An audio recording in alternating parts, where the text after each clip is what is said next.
ਸਤਿ ਸ੍ਰੀ ਅਕਾਲ ਜੀ। Enjoy stories channel ਵਿੱਚ ਤੁਹਾਡਾ ਸਵਾਗਤ ਹੈ। ਸ਼ੁਰੂ ਕਰਦੇ ਹਾਂ ਅੱਜ ਦੀ ਕਹਾਣੀ। ਮੇਰਾ ਨਾਂ ਜਗਦੀਪ ਹੈ।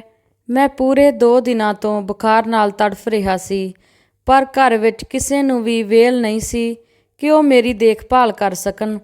ਇੱਥੋਂ ਤੱਕ ਕਿ ਮੇਰੀ ਘਰਵਾਲੀ ਹਰਪ੍ਰੀਤ ਵੀ ਆਪਣੇ ਚਾਚੇ ਦੇ ਮੁੰਡੇ ਦੇ ਵਿਆਹ ਵਿੱਚ ਇੰਨੀ ਜ਼ਿਆਦਾ ਰੁੱਝੀ ਹੋਈ ਸੀ ਕਿ ਉਹ ਮੈਨੂੰ ਪੂਰੀ ਤਰ੍ਹਾਂ ਨਾਲ ਨੌਕਰਾਂ ਦੇ ਸਹਾਰੇ ਛੱਡ ਦਿੰਦੀ ਸੀ। ਮੈਨੂੰ ਪਾਣੀ ਦੀ ਬਹੁਤ ਪਿਆਸ ਲੱਗੀ ਸੀ, ਪਰ ਮੈਂ ਕਿਸੇ ਨੂੰ ਵੀ ਆਵਾਜ਼ ਦੇਣੀ ਠੀਕ ਨਹੀਂ ਸਮਝੀ। ਮੇਰਾ ਮਨ ਬਹੁਤ ਉਦਾਸ ਸੀ। ਮੈਂ ਕਦੇ ਸੋਚਿਆ ਵੀ ਨਹੀਂ ਸੀ ਕਿ ਮੇਰੀ ਇਹ ਹਾਲਤ ਹੋਵੇਗੀ, ਪਰ ਆਪਣੀ ਇਸ ਹਾਲਤ ਦੇ ਲਈ ਮੈਂ ਕਿਸ ਨੂੰ ਦੋਸ਼ ਦਿੰਦਾ। ਘਰ ਜਵਾਈ ਬਣ ਕੇ ਰਹਿਣ ਦਾ ਫੈਸਲਾ ਮੇਰਾ ਖੁਦ ਦਾ ਫੈਸਲਾ ਸੀ, ਤਾਂ ਫਿਰ ਮੈਂ ਆਪਣੀ ਪਤਨੀ ਨੂੰ ਬੇਵਫਾ ਤੇ ਸਵਾਰਥੀ ਕਿਵੇਂ ਕਹਿ ਸਕਦਾ ਸੀ। ਮੇਰਾ ਆਤਮ ਵਿਸ਼ਵਾਸ ਬਿਲਕੁਲ ਕਮਜ਼ੋਰ ਹੋ ਚੁੱਕਿਆ ਸੀ ਤੇ ਮੈਂ ਲਗਾਤਾਰ ਦੂਜਿਆਂ ਦੇ ਦੁਆਰਾ ਠੱਗਿਆ ਜਾ ਰਿਹਾ ਸੀ। ਬਸ ਇੱਕ ਗਲਤ ਕਦਮ ਨੇ ਮੇਰੇ ਜੀਵਨ ਦੀ ਦਿਸ਼ਾ ਹੀ ਬਦਲ ਦਿੱਤੀ। ਮੇਰੇ ਪਾਪਾ, ਜੋ ਕਦੇ ਮੇਰੇ ਸਭ ਤੋਂ ਜ਼ਿਆਦਾ ਕਰੀਬ ਸੀ, ਉਹ ਮੇਰੀ ਸਭ ਤੋਂ ਜ਼ਿਆਦਾ ਚਿੰਤਾ ਕਰਦੇ ਸੀ। ਮੇਰੇ ਪਾਪਾ ਹੀ ਮੇਰੇ ਆਦਰਸ਼ ਤੇ ਮੇਰੇ ਪਾਪਾ ਹੀ ਮੇਰੇ ਫਿਲਾਸਫਰ ਤੇ ਉਹੀ ਮੇਰੀ ਮਾਂ ਵੀ ਸੀ। ਪਰ ਉਹਨਾਂ ਉੱਤੇ ਹੀ ਮੈਂ ਸ਼ੱਕ ਕੀਤਾ, ਨਫ਼ਰਤ ਕੀਤੀ, ਜਿਹਦਾ ਨਤੀਜਾ ਮੈਂ ਅੱਜ ਭੁਗਤ ਰਿਹਾ ਸੀ। ਕਿਉਂਕਿ ਮੇਰੀਆਂ ਅੱਖਾਂ ਉੱਤੇ ਸ਼ੱਕ ਦੀ ਪੱਟੀ ਬੰਨ੍ਹੀ ਹੋਈ ਸੀ ਤੇ ਸ਼ੱਕੀ ਬੰਦਾ ਕਦੇ ਵੀ ਸਹੀ ਜਾਂ ਗਲਤ ਦਾ ਫੈਸਲਾ ਨਹੀਂ ਕਰ ਸਕਦਾ। ਉਹ ਸਹੀ ਜਾਂ ਗਲਤ ਨੂੰ ਸਮਝ ਨਹੀਂ ਸਕਦਾ। ਪਾਪਾ ਦੇ ਪਿਆਰ ਦੇ ਉੱਤੇ ਮੈਂ ਸ਼ੱਕ ਕਰਕੇ ਆਪਣੇ ਹੀ ਘਰ ਪਰਿਵਾਰ ਦੇ ਲਈ ਅਜਨਬੀ ਬਣਾ ਦਿੱਤਾ ਸੀ। ਅੱਜ ਮੈਨੂੰ ਆਪਣੀ ਮਾਂ ਅਮਰਜੀਤ ਕੌਰ ਦੀ ਬਹੁਤ ਯਾਦ ਆ ਰਹੀ ਸੀ, ਜੋ ਮੇਰੀ ਛੋਟੀ ਤੋਂ ਛੋਟੀ ਖੁਸ਼ੀ ਦੇ ਲਈ ਵੀ ਆਪਣੀ ਵੱਡੀ ਤੋਂ ਵੱਡੀ ਖੁਸ਼ੀ ਕੁਰਬਾਨ ਕਰਨ ਲਈ ਹਮੇਸ਼ਾ ਤਿਆਰ ਰਹਿੰਦੀ ਸੀ। ਮੇਰੀ ਇੱਕ ਆਵਾਜ਼ ਦੇ ਉੱਤੇ ਸਾਰੇ ਕੰਮ ਛੱਡ ਕੇ ਮੇਰੇ ਅੱਗੇ ਪਿੱਛੇ ਦੌੜਦੀ ਰਹਿੰਦੀ। ਜੇਕਰ ਮੈਨੂੰ ਹਲਕਾ ਜਿਹਾ ਬੁਖਾਰ ਵੀ ਆ ਜਾਂਦਾ ਤਾਂ ਉਹ ਮੇਰਾ ਸਿਰ ਆਪਣੀ ਬੁੱਕਲ ਵਿੱਚ ਲੈ ਕੇ ਘੁੱਟਣ ਲੱਗ ਜਾਂਦੀ ਤੇ ਪੈਰ ਘੁੱਟਣ ਲੱਗ ਜਾਂਦੀ। ਇਸ ਗੱਲ ਦੇ ਲਈ ਪਾਪਾ ਅਕਸਰ ਹੀ ਉਹਨਾਂ ਨੂੰ ਸਮਝਾਉਂਦੇ ਕਿ ਥੋੜ੍ਹਾ ਜਿਹਾ ਤਾਂ ਬੁਖਾਰ ਹੈ, ਇਹਦੇ ਵਿੱਚ ਘਬਰਾਉਣ ਵਾਲੀ ਕਿਹੜੀ ਗੱਲ ਹੈ। ਤੇਰੇ ਇਸ ਤਰ੍ਹਾਂ ਘਬਰਾਉਣ ਨਾਲ ਮੈਂ ਵੀ ਘਬਰਾ ਜਾਂਦਾ ਹਾਂ। ਜੇ ਮੈਨੂੰ ਸਕੂਲ ਤੋਂ ਆਉਂਦੇ ਨੂੰ ਥੋੜ੍ਹੀ ਦੇਰ ਹੋ ਜਾਂਦੀ ਤਾਂ ਉਹ ਸੜਕ ਉੱਤੇ ਆ ਕੇ ਖੜੀ ਹੋ ਜਾਂਦੀ। ਸਵੇਰ ਤੋਂ ਲੈ ਕੇ ਸ਼ਾਮ ਤੱਕ ਉਹਦਾ ਸਾਰਾ ਸਮਾਂ ਮੇਰੇ ਆਸ-ਪਾਸ ਤੇ ਮੇਰੇ ਆਰਾਮ ਦਾ ਖਿਆਲ ਕਰਦੇ ਕਰਦੇ ਹੀ ਗੁਜ਼ਰਦਾ। ਉਹਦਾ ਇਹ ਜਨੂੰਨ ਦੇਖ ਕੇ ਪਾਪਾ ਅਕਸਰ ਬੋਲਦੇ ਰਹਿੰਦੇ ਕਿ ਤੇਰਾ ਇੰਨਾ ਜ਼ਿਆਦਾ ਲਾਡ ਪਿਆਰ ਇਹਨੂੰ ਜ਼ਰੂਰ ਵਿਗਾੜ ਦੇਵੇਗਾ। ਪਰ ਮਾਂ ਦਾ ਇੰਨਾ ਵਿਸ਼ਵਾਸ ਸੀ ਕਿ ਉਹਦਾ ਬੇਟਾ ਇੱਕ ਨਾ ਇੱਕ ਦਿਨ ਬਹੁਤ ਵੱਡਾ ਆਦਮੀ ਬਣੂਗਾ। 10ਵੀਂ ਕਲਾਸ ਵਿੱਚੋਂ ਜਦੋਂ ਮੈਨੂੰ 95% ਨੰਬਰ ਮਿਲੇ, ਉਹਦੀ ਖੁਸ਼ੀ ਦਾ ਕੋਈ ਟਿਕਾਣਾ ਨਾ ਰਿਹਾ। ਪੂਰੇ ਗਲੀ ਗਵਾਂਢ ਵਿੱਚ ਮਠਿਆਈ ਵੰਡੀ ਗਈ, ਪਰ ਜਲਦੀ ਹੀ ਉਹਨਾਂ ਦੀਆਂ ਖੁਸ਼ੀਆਂ ਨੂੰ ਕਿਸੇ ਦੀ ਨਜ਼ਰ ਲੱਗ ਗਈ। ਉਹਨਾਂ ਨੂੰ ਲੀਵਰ ਦਾ ਕੈਂਸਰ ਹੋ ਗਿਆ।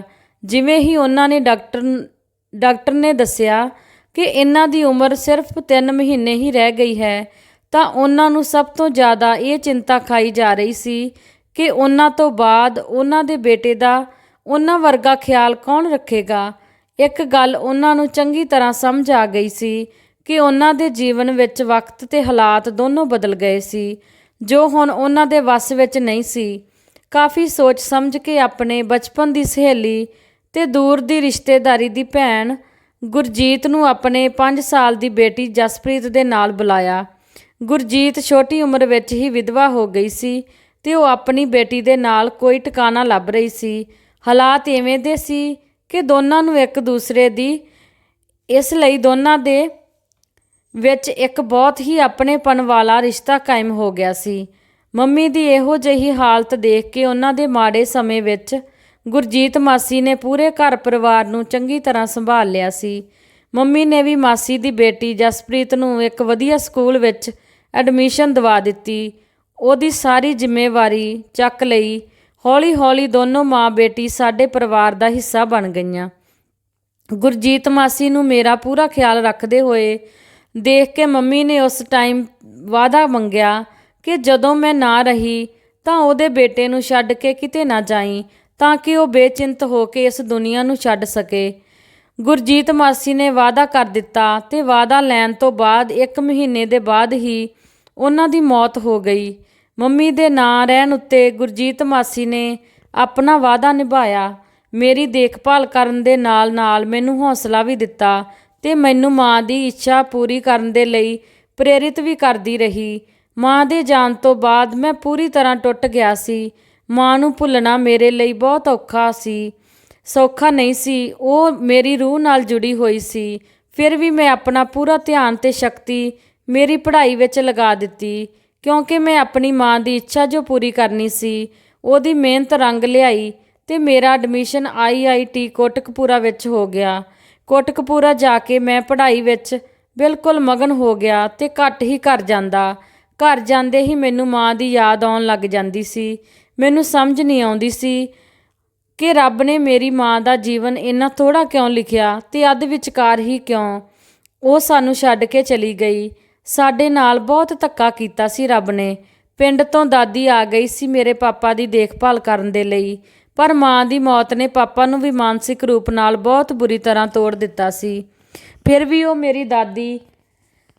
ਮੇਰੀ ਦੇਖਭਾਲ ਅਤੇ ਮੇਰੀਆਂ ਜ਼ਰੂਰਤਾਂ ਨੂੰ ਪੂਰਾ ਕਰਨ ਦੇ ਲਈ ਪਹਿਲਾਂ ਤੋਂ ਜ਼ਿਆਦਾ ਮਿਹਨਤ ਕਰਦੇ। ਇੱਕ ਗੁਰਜੀਤ ਮਾਸੀ ਹੀ ਸੀ ਜੋ ਸਾਡੇ ਤਿੰਨਾਂ ਦੇ ਵਿੱਚ ਕੜੀਆਂ ਮਿਲਾਉਂਦੀ ਰਹਿੰਦੀ।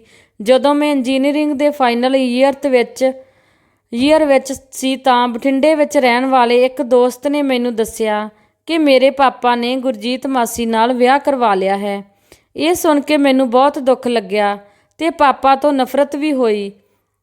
ਐਡੀ ਵੱਡੀ ਗੱਲ ਹੋ ਗਈ ਅਤੇ ਪਾਪਾ ਨੇ ਮੈਨੂੰ ਦੱਸਣਾ ਵੀ ਜ਼ਰੂਰੀ ਨਹੀਂ ਸਮਝਿਆ। ਉਹ ਤਾਂ ਮੇਰੇ ਸਾਰਿਆਂ ਤੋਂ ਜ਼ਿਆਦਾ ਕਰੀਬ ਸੀ। ਫਿਰ ਮੈਨੂੰ ਇੰਨਾ ਬੇਗਾਨਾ ਕਿਉਂ ਕਰ ਦਿੱਤਾ ਕਿ ਮੈਨੂੰ ਪੁੱਛਣਾ ਵੀ ਉਹਨਾਂ ਨੇ ਜ਼ਰੂਰੀ ਨਹੀਂ ਸਮਝਿਆ। ਉਹਦੇ ਮੇਰੇ ਮਨ ਅੰਦਰ ਉਥਲ ਪੁਥਲ ਮੱਚ ਗਈ, ਪਰ ਫਿਰ ਵੀ ਮੈਂ ਪਾਪਾ ਨੂੰ ਫੋਨ ਨਹੀਂ ਸੀ ਕੀਤਾ। 2 ਦਿਨਾਂ ਬਾਅਦ ਜਦੋਂ ਪਾਪਾ ਦਾ ਭੇਜਿਆ ਹੋਇਆ ਲਿਫਾਫਾ ਮਿਲਿਆ ਤਾਂ ਉਹਨੂੰ ਸਮਝਣ ਵਿੱਚ ਮੈਨੂੰ ਦੇਰ ਨਹੀਂ ਸੀ ਲੱਗੀ ਕਿ ਫੋਨ ਵਿੱਚ ਬੋਲਣ ਦੀ ਹਿੰਮਤ ਨਹੀਂ ਸੀ ਹੋਈ ਤਾਂ ਲਿਖ ਕੇ ਭੇਜ ਦਿੱਤਾ। ਗੁੱਸੇ ਵਿੱਚ ਮੈਂ ਲਿਫਾਫੇ ਦੇ ਟੁਕੜੇ ਕਰਕੇ ਕੂੜੇਦਾਨ ਵਿੱਚ ਪਾ ਦਿੱਤੇ। ਸਾਰੀ ਰਾਤ ਮਾਂ ਨੂੰ ਯਾਦ ਕਰਕੇ ਰੋਂਦਾ ਰਿਹਾ। ਦੂਸਰੇ ਦਿਨ ਹੀ ਮੈਂ ਮਨ ਫੈਸਲਾ ਕਰ ਲਿਆ ਕਿ ਹੁਣ ਕਦੇ ਵੀ ਘਰ ਵਾਪਸ ਨਹੀਂ ਜਾਵਾਂਗਾ। ਪਾਪਾ ਨੇ ਮੈਨੂੰ ਸਮਝਾਉਣ ਦੀ ਬਹੁਤ ਕੋਸ਼ਿਸ਼ ਕੀਤੀ ਸੀ। ਕੋਟਕਪੂਰੇ ਵੀ ਆਏ, ਪਰ ਮੈਂ ਚੁੱਪਚਾਪ ਬੈਠਾ ਰਿਹਾ, ਕੁਛ ਵੀ ਬੋਲਿਆ ਨਾ। ਪਾਪਾ ਨਾਲ ਮੇਰਾ ਗੁੱਸਾ ਉਹਨਾਂ ਨੂੰ ਬਹੁਤ ਦੁਖੀ ਕਰ ਰਿਹਾ ਸੀ। ਪਾਪਾ ਨੇ ਮੈਨੂੰ ਬਹੁਤ ਸਮਝਾਇਆ ਕਿ ਇਸ ਵਿਆਹ ਨਾਲ ਤੇਰੇ ਜੀਵਨ ਵਿੱਚ ਕੋਈ ਫਰਕ ਨਹੀਂ ਪਵੇਗਾ, ਸਾਰਾ ਕੁਝ ਪਹਿਲਾਂ ਵਰਗਾ ਹੀ ਹੈ। ਅੱਜ ਵੀ ਅਸੀਂ ਦੋਨੋਂ ਤੇਰੇ ਓਨੇ ਹੀ ਆਪਣੇ ਹਾਂ ਜਿੰਨਾ ਕਿ ਇਸ ਵਿਆਹ ਤੋਂ ਪਹਿਲਾਂ ਸੀ। ਪਰ ਮੈਂ ਨਹੀਂ ਮੰਨਿਆ। ਪਾਪਾ ਦੇ ਵਿਆਹ ਹੋਣ ਸਾਰ ਹੀ ਮੈਨੂੰ ਆਪਣਾ ਘਰ ਬੇਗਾਨਾ ਲੱਗਣ ਲੱਗਿਆ। ਜਿਸ ਗੁਰਜੀਤ ਮਾਸੀ ਨੇ ਕਦੇ ਮੈਨੂੰ ਸਹੀ ਰਸਤਾ ਦਿਖਾਇਆ ਸੀ ਅਤੇ ਉਹਦੇ ਵਿੱਚੋਂ ਮੈਨੂੰ ਆਪਣੀ ਮਾਂ ਨਜ਼ਰ ਆਉਂਦੀ ਸੀ, ਹੁਣ ਮੈਨੂੰ ਧੋਖਾ ਨਜ਼ਰ ਆਉਣ ਲੱਗਿਆ ਸੀ। ਇਸ ਉਮਰ ਵਿੱਚ ਪਾਪਾ ਦਾ ਵਿਆਹ ਕਰਨਾ ਮੇਰੀਆਂ ਨਜ਼ਰਾਂ ਵਿੱਚ ਇੱਕ ਚਰਿੱਤਰਹੀਨਤਾ ਵਾਲੀ ਗੱਲ ਹੀ ਸੀ, ਜੋ ਲੋਕਾਂ ਦੀਆਂ ਨਜ਼ਰਾਂ ਵਿੱਚ ਮੈਨੂੰ ਸ਼ਰਮਸਾਰ ਕਰ ਰਿਹਾ ਸੀ। ਫਾਈਨਲ ਈਅਰ ਦਾ ਰਿਜ਼ਲਟ ਆਉਂਦੇ ਹੀ ਮੈਨੂੰ ਨੌਕਰੀ ਮਿਲ ਗਈ ਸੀ। ਬਿਨਾਂ ਘਰੇ ਦੱਸੇ ਹੀ ਮੈਂ ਬਠਿੰਡੇ ਆ ਗਿਆ। ਘਰ ਵਿੱਚ ਸਾਰੇ ਬਹੁਤ ਪਰੇਸ਼ਾਨ ਸੀ। ਮੈਂ ਵੀ ਬਹੁਤ ਹੀ ਇਕੱਲਾ ਅਤੇ ਦੁਖੀ ਰਹਿਣ ਲੱਗਿਆ ਸੀ। ਇਸ ਦੌਰਾਨ ਮੈਂ ਆਪਣੇ ਨਾਲ ਕੰਮ ਕਰਨ ਵਾਲੇ ਗੁਰਪ੍ਰੀਤ ਨਾਲ ਕੁਝ ਜ਼ਿਆਦਾ ਹੀ ਜੁੜ ਗਿਆ ਸੀ। ਗੁਰਪ੍ਰੀਤ ਦੇ ਘਰੇ ਮੈਨੂੰ ਰਹਿਣ ਲਈ ਜਗ੍ਹਾ ਵੀ ਮਿਲ ਗਈ ਸੀ। ਗੁਰਪ੍ਰੀਤ ਦੀ ਮਾਂ ਦੇ ਲਈ ਮੈਂ ਉਹਦੇ ਬੇਟੇ ਤੋਂ ਵੀ ਜ਼ਿਆਦਾ ਪਿਆਰਾ ਸੀ। ਇੰਨੇ ਵੱਡੇ ਤੂਫਾਨ ਦੇ ਲੰਘ ਜਾਣ ਤੋਂ ਬਾਅਦ ਘਰ ਪਰਿਵਾਰ ਤੋਂ ਵਿਛੜਿਆ ਪੰਛੀ ਨੂੰ ਜਦੋਂ ਪਰਿਵਾਰ ਮਿਲ ਜਾਵੇ ਤਾਂ ਉਹ ਆਪਣਾ ਹੀ ਨਜ਼ਰ ਆਉਂਦਾ ਹੈ, ਜੋ ਜਾਲ ਵਿਛਾ ਕੇ ਉਹਨੂੰ ਫਸਾਉਣ ਦੇ ਲਈ ਬੈਠਾ ਸੀ। ਫਿਰ ਤਾਂ ਗੁਰਪ੍ਰੀਤ ਦੀ ਮਾਂ ਨੇ ਝਟਪਟ ਹੀ ਮੈਨੂੰ ਆਪਣੀ ਬੇਟੀ ਹਰਪ੍ਰੀਤ ਦੀ ਮੁੰਦਰੀ ਦਾ ਨਗ ਬਣਾ ਲਿਆ ਸੀ, ਜਾਣੀ ਕਿ ਮੈਨੂੰ ਉਸ ਘਰ ਦਾ ਜਵਾਈ ਬਣਾ ਲਿਆ ਸੀ। ਪਹਿਲਾਂ ਤਾਂ ਘਰ ਬੈਠੇ ਬਿਠਾਏ ਬਿਨਾਂ ਕਿਸੇ ਦਾਜ ਦਹੇਜ ਦੇ ਮਿਲੇ ਇਸ ਜਵਾਈ ਨੂੰ ਉਸ ਘਰ ਵਿੱਚ ਖੂਬ ਮਾਨ ਸਨਮਾਨ ਮਿਲਿਆ ਅਤੇ ਪਿਆਰ ਮਿਲਿਆ। ਹਰਪ੍ਰੀਤ ਵੀ ਬਹੁਤ ਖੁਸ਼ ਰਹਿੰਦੀ ਸੀ। ਸਹੁਰਿਆਂ ਦੀ ਟੋਕ ਟਕਾਈ ਤੋਂ ਆਜ਼ਾਦ ਘੁੰਮਣ ਫਿਰਨ ਦੀ ਵੀ ਪੂਰੀ ਆਜ਼ਾਦੀ ਸੀ। ਮੈਂ ਵੀ ਉੱਥੇ ਰਹਿਣ ਦਾ ਫੈਸਲਾ ਕਰ ਲਿਆ ਸੀ, ਪਰ ਜਲਦੀ ਹੀ ਮੈਨੂੰ ਇਹ ਅਹਿਸਾਸ ਹੋਣ ਲੱਗਿਆ ਕਿ ਘਰ ਵਿੱਚ ਮੈਂ ਜਿੰਨਾ ਚਾਹੇ ਮਰਜ਼ੀ ਖਰਚ ਕਰਾਂ, ਫਿਰ ਵੀ ਮੇਰਾ ਮਾਣ ਸਨਮਾਨ ਉਹਨਾਂ ਦੇ ਬੇਟਿਆਂ ਵਰਗਾ ਨਹੀਂ ਸੀ ਤੇ ਪੇਕੇ ਰਹਿਣ ਦੇ ਕਾਰਨ ਘਰਵਾਲੀ ਦਾ ਬੜਬੋਲਾਪਣ ਵੀ ਕਾਫੀ ਵੱਧਦਾ ਜਾ ਰਿਹਾ ਸੀ।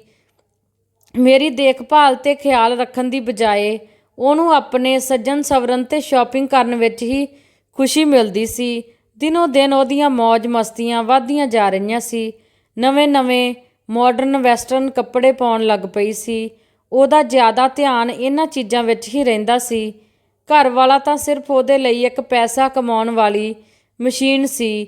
ਮੇਰੀ ਸੱਸ ਜੋ ਪਹਿਲਾਂ ਮੇਰੀ ਮਾਂ ਹੋਣ ਦਾ ਦਿਖਾਵਾ ਕਰਦੀ ਸੀ, ਹੁਣ ਮੈਨੂੰ ਸੁਣਾਉਣਾ ਸ਼ੁਰੂ ਕਰ ਦਿੱਤਾ ਸੀ ਕਿ ਹਮੇਸ਼ਾ ਘਰ ਵਿੱਚ ਰਹਿਣ ਵਾਲਿਆਂ ਦੀ ਰੋਜ਼-ਰੋਜ਼ ਆਓ ਭਗਤ ਨਹੀਂ ਹੋ।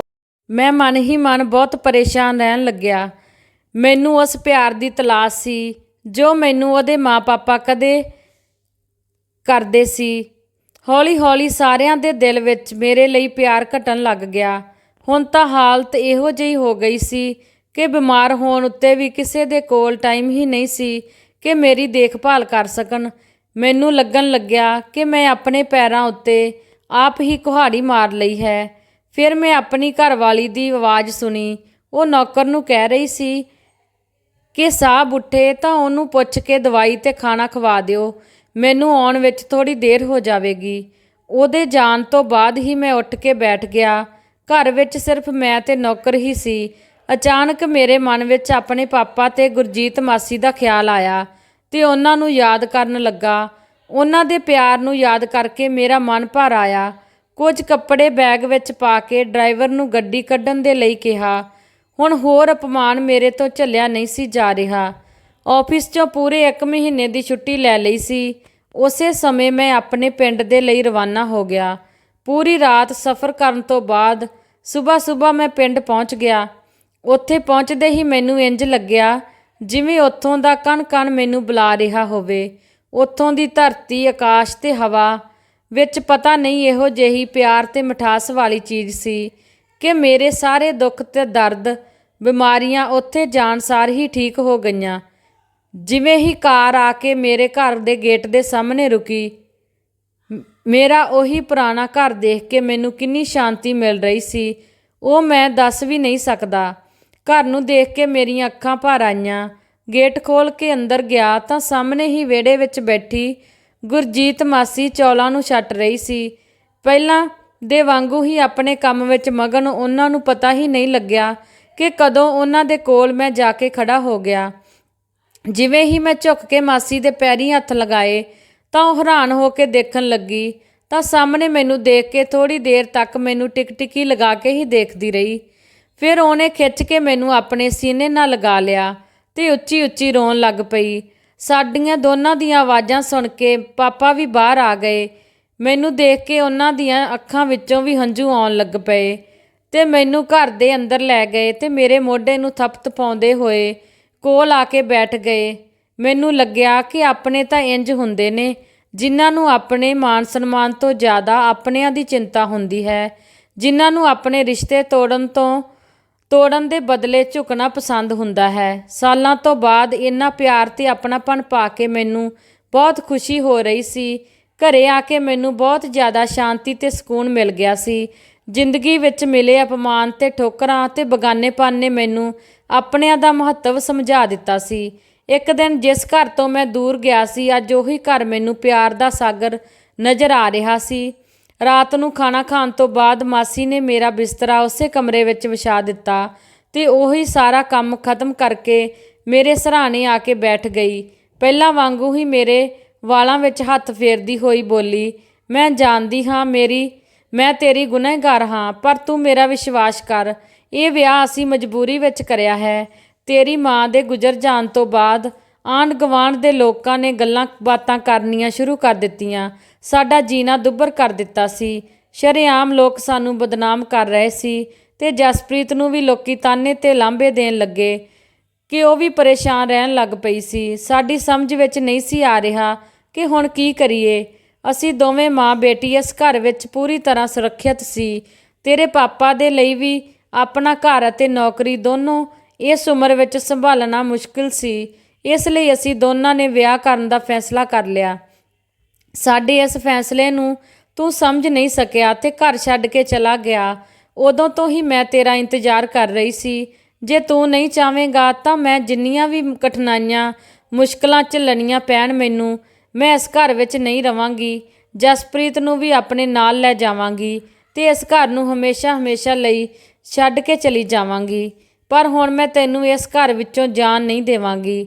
ਮੈਂ ਤੇਰੀ ਮਾਂ ਨੂੰ ਵਚਨ ਦਿੱਤਾ ਸੀ ਕਿ ਮੈਂ ਤੇਰੀਆਂ ਖੁਸ਼ੀਆਂ ਦਾ ਪੂਰਾ ਖਿਆਲ ਰੱਖੂੰਗੀ। ਫਿਰ ਮੈਂ ਹੀ ਤੇਰੀਆਂ ਖੁਸ਼ੀਆਂ ਦੇ ਵਿੱਚ ਕਿਵੇਂ ਆ ਸਕਦੀ ਹਾਂ? ਉਹਦੀਆਂ ਅੱਖਾਂ ਵਿੱਚ ਉਹਦਾ ਪਿਆਰ ਸਾਫ਼-ਸਾਫ਼ ਦਿਖਾਈ ਦੇ ਰਿਹਾ ਸੀ ਤੇ ਹੰਝੂ ਬਣ ਕੇ ਵਹਿਣ ਲੱਗਿਆ। ਥੋੜ੍ਹੀ ਦੇਰ ਤੱਕ ਬਿਨਾਂ ਬੋਲੇ ਚੁੱਪ-ਚਾਪ ਰੋਂਦੀ ਰਹੀ। ਜਦੋਂ ਉੱਠ ਕੇ ਜਾਣ ਲੱਗੀ ਤਾਂ ਮੈਂ ਉਹਨਾਂ ਦਾ ਹੱਥ ਫੜਦੇ ਹੋਏ ਕਿਹਾ, ਮਾਸੀ, ਕੀ ਤੁਸੀਂ ਆਪਣੇ ਨਲਾਇਕ ਬੇਟੇ ਨੂੰ ਇੱਕ ਵਾਰ ਮਾफ़ ਨਹੀਂ ਕਰ ਸਕਦੇ? ਮੈਂ ਵਾਅਦਾ ਕਰਦਾ ਹਾਂ ਅੱਗੇ ਤੋਂ ਕੋਈ ਸ਼ਿਕਾਇਤ ਦਾ ਮੌਕਾ ਨਹੀਂ ਦੇਵਾਂਗਾ। ਮੇਰੇ ਵਿਹਾਰ ਤੋਂ ਹੈਰਾਨ ਹੋਈ ਉਹ ਹੈਰਾਨੀ ਨਾਲ ਮੈਨੂੰ ਦੇਖਣ ਲੱਗੀ। ਮੈਂ ਇੱਕ ਹੋਰ ਗਲਤੀ ਕੀਤੀ ਹੈ। ਬਿਨਾਂ ਤੁਹਾਨੂੰ ਦੱਸੇ ਹੋਏ ਮੈਂ ਵਿਆਹ ਕਰਵਾ ਲਿਆ ਹੈ। ਉਮੀਦ ਹੈ ਤੁਸੀਂ ਦੋਨੇ ਮੈਨੂੰ ਮਾफ़ ਕਰ ਸਕੋਗੇ। ਹਾਏ ਸੱਚੀ, ਮੇਰੀ ਨੂੰਹ ਕਿੱਥੇ ਹੈ? ਉਹਨੂੰ ਕਿੱਥੇ ਛੱਡ ਕੇ ਆਇਆ ਹੈ? ਉਹਨੂੰ ਨਾਲ ਕਿਉਂ ਨਹੀਂ ਲੈ ਕੇ ਆਇਆ? ਪਤਾ ਨਹੀਂ ਕਦੋਂ ਤੋਂ ਦਰਵਾਜ਼ੇ ਕੋਲ ਖੜੇ ਉਹਨਾਂ ਦੇ ਮੇਰੇ ਪਾਪਾ ਨੇ ਸਾਡੀਆਂ ਦੋਨਾਂ ਦੀਆਂ ਗੱਲਾਂ ਸੁਣ ਕੇ ਅੰਦਰ ਆ ਗਏ। ਪਹਿਲਾਂ ਆਪਣੀ ਬਦਲੀ ਤਾਂ ਇੱਥੋਂ ਦੀ ਕਰਵਾ ਲਵਾਂ, ਫਿਰ ਆਪਾਂ ਸਾਰਾ ਪਰਿਵਾਰ ਇਕੱਠੇ ਰਵਾਂਗੇ। ਫਿਰ ਅਸੀਂ ਦੇਰ ਤੱਕ ਘਰ ਪਰਿਵਾਰ ਤੇ ਨੂੰਹ ਦੀਆਂ ਗੱਲਾਂ ਕਰਦੇ ਰਹੇ। ਜਦੋਂ ਸਾਰੇ ਸੌਣ ਲਈ ਚਲੇ ਗਏ ਤਾਂ ਮੈਂ ਬੈਠਾ ਆਪਣੀ ਘਰਵਾਲੀ ਨੂੰ ਮੈਸੇਜ ਭੇਜ ਰਿਹਾ ਸੀ ਕਿ ਮੈਂ ਹੁਣ ਵਾਪਸ ਘਰ ਜਵਾਈ ਬਣਨ ਦੇ ਲਈ ਤੇਰੇ ਘਰ ਵਿੱਚ ਨਹੀਂ ਆਵਾਂਗਾ। ਜੇ ਤੂੰ ਮੇਰੇ ਨਾਲ ਮੇਰੇ ਘਰ ਦੀ ਨੂੰਹ ਬਣ ਕੇ ਰਵੇਂਗੀ ਤਾਂ ਮੈਂ ਤੈਨੂੰ ਇੱਥੇ ਆ ਕੇ ਮੇਰੇ ਕੋਲ ਪਿੰਡ ਵਿੱਚ ਰਹਿਣਾ ਪਵੇਗਾ, ਮੇਰੇ ਮਾਤਾ ਪਿਤਾ ਦੇ ਨਾਲ। ਨਹੀਂ ਤਾਂ ਅੱਗੇ ਤੈਨੂੰ ਪਤਾ ਹੀ ਹੈ, ਤੂੰ ਖੁਦ ਸਮਝਦਾਰ ਹੈ ਕਿ ਮੇਰਾ ਫੈਸਲਾ ਕੀ ਹੋਵੇਗਾ। ਜੇ ਤੂੰ ਆਉਣਾ ਚਾਹਵੇਂ ਤਾਂ ਤੇਰੇ ਲਈ ਦਰਵਾਜ਼ੇ ਹਮੇਸ਼ਾ ਖੁੱਲ੍ਹੇ ਰਹਿਣਗੇ, ਪਰ ਮੈਂ ਵਾਪਸ ਨਹੀਂ ਆਵਾਂਗਾ। ਇਹ ਹੁਣ ਤੇਰੀ ਮਰਜ਼ੀ ਹੈ। ਇਹ ਸੀ ਜੀ ਆਪਣੀ ਅੱਜ ਦੀ ਕਹਾਣੀ। ਜੇ ਕਹਾਣੀ ਵਧੀਆ ਲੱਗੇ ਤਾਂ ਲਾਈਕ, ਸ਼ੇਅਰ, ਕਮੈਂਟ ਜ਼ਰੂਰ ਕਰਨਾ ਤੇ ਚੈਨਲ ਨੂੰ ਸਬਸਕ੍ਰਾਈਬ ਕਰਨਾ ਕਦੇ ਨਾ ਭੁੱਲਣਾ। ਕਹਾਣੀ ਸੁਣਨ ਲਈ ਤੁਹਾਡਾ ਬਹੁਤ ਬਹੁਤ ਧੰਨਵਾਦ। ਮਿਲਦੇ ਹਾਂ ਕਿਸੇ ਨਵੀਂ ਕਹਾਣੀ ਦੇ ਨਾਲ। ਤਦ ਤੱਕ ਲਈ ਸਤਿ ਸ੍ਰੀ ਅਕਾਲ ਜੀ।